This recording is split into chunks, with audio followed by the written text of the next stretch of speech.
आज सकाळीच आम्ही मुलींच्या स्कूलला जाण्यासाठी निघालो होतो। सकाळी सगळं आवरून नाश्ता करून आम्ही स्कूलला जाण्यासाठी निघालो। मुलींच्या स्कूलमध्ये त्यांचे न्यू बुक्स आणि युनिफॉर्म घेण्यासाठी बोलवलं होतं।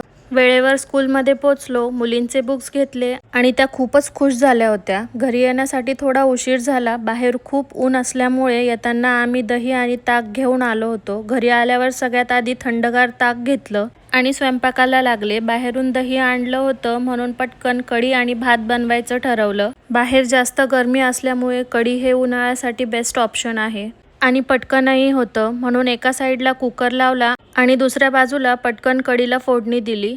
दुपारी जेवून थोडा आराम केला आणि संध्याकाळी स्कूलमधून आणलेल्या बुक्स चेक करायला घेतल्या। एवढ्याशा बुक्स 1500 रुपयाला होत्या। आम्ही दोघींसाठी 2 सेट घेतले म्हणून 3000 लागले। त्यानंतर थोड्या वेळाने संध्याकाळच्या जेवणाच्या तयारीला लागले। आजपुरती इतकंच। व्हिडिओ आवडला असेल तर लाईक आणि कमेंट करायला विसरू नका। बाय।